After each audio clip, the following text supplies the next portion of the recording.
I want to talk about empathy and leveraged learning as we go kind of, so knowing where we've been and where we are we going next? That's what I want to dedicate the rest of our conversation time to. And one of the topics that's been absolutely fascinating to me over the last few years, there's a panel on it here, there have been at other conferences I've attended as well, is just brain science. So I think for us that are in compliance and ethics, things like how do you make the right thing to do the easy thing to do, or the easier thing to do? How do you help provide encouragement to somebody to do what we know we should do? I think you guys have seen the same kind of studies that I have, where when it's in the abstract, vast majority of people say, absolutely, I'd have no problem raising my hand. But when those same people actually see something that needs to be reported, the percentage that actually report is lower than the people who thought that they would speak up. I myself am a huge proponent of stories. I've been in the position where I've had to report something. And it was interesting because that was a while into my role as running the ethics program. And you can know something in the abstract, but having it in real life is very different. So I know the gut punch of I have to report about this person that I care about and that did something that I can't ignore.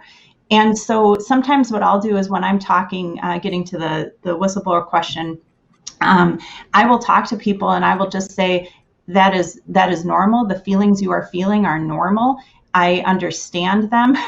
I've had them my own self. Sometimes I'll share that perspective with them. This is the right thing to do. And I think some of that brain science stuff of knowing who we are, what's the group identity, hearkening back to what we said at the very beginning about the values of the organization. So like at Thrivent, we do what's right. That's one of our values. So I will encourage the individual and say, we do what's right.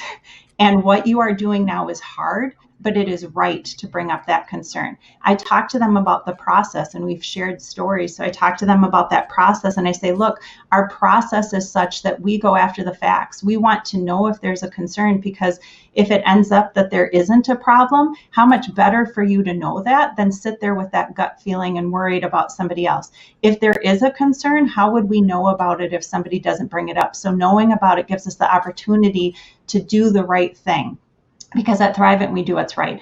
And so those are some of the things that we've done. But the reason, if we can go to the next slide, the reason that I wanted to focus on empathy for the future is I think that empathy, to me, and emotional intelligence is one of the things that ties together all of what we've been talking about so far. If you can understand where somebody is coming from, if you've got somebody, think about if you're scared, if you're stressed, if somebody comes and helps mirror those emotions and carries them with you, it's easier to do the next thing that you have to do than it is if you're out on an island by yourself. And so I want to just talk about that kind of collective experience. Where do we go forward from here as we look ahead to where are we going? We're coming out of a pandemic, but we're not out of it yet. People have been in different kinds of experiences. So where do we go from here? I'll start. I don't think there's ever been a time when leadership has been more important, and understanding the leadership shadow.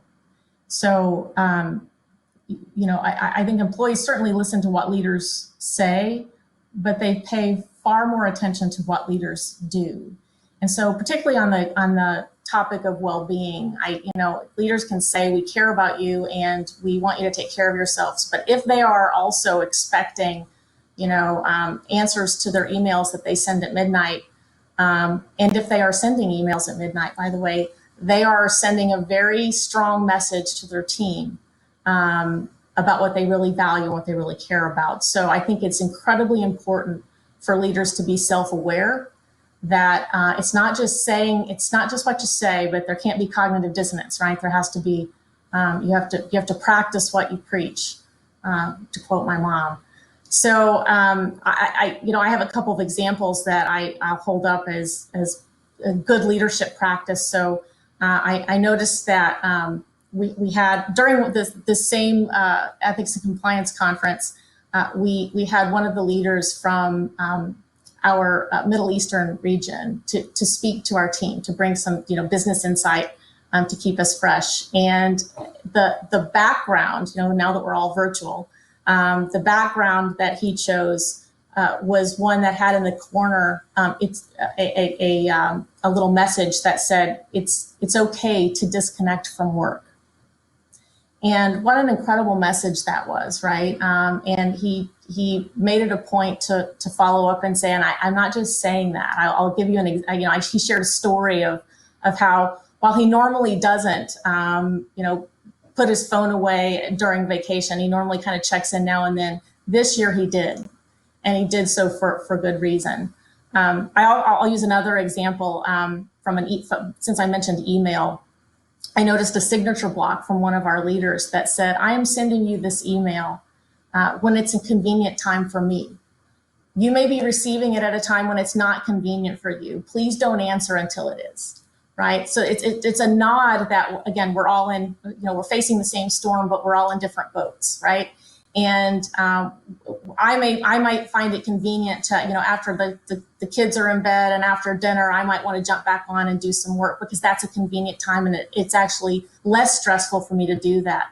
But don't take that as what's going to work for everyone, right? And so I think it's a nod to the flexibility that's going to be absolutely critical, frankly, to the future of work. Right? This isn't going to end. What we've seen and what we've experienced will forever change how we work, and so it's going to be ever more important for leaders to model that kind of behavior so that employees will be well cared for as we approach the new world. I agree completely, and I think back to your point, Keturah, about empathy. I mean, it's all about, even if you're not a hospitality company, it's about having a hospitality culture, with your team, showing kindness and trust. I mean, we're all human beings going through very different things, and we're still going to be going through very different things, even on the other side. I mean, even with the vaccines and all of that, there was an article in the Wall Street Journal, I think a week ago, more focused on kids. But same idea of some of us have actually gotten in our little bubble and gotten comfortable with being remote. Change is hard. So we have to keep thinking about being kind, showing empathy, building trust with our team members when we shift back to hopefully a brighter, happier world of being in person. So we've learned some really great skills and built some resilience, hopefully broken down some barriers of stigma. But really, this is something we need to lead by example and be leaders, as you say, Melissa, and making sure that we're not forgetting about these very important topics and issues.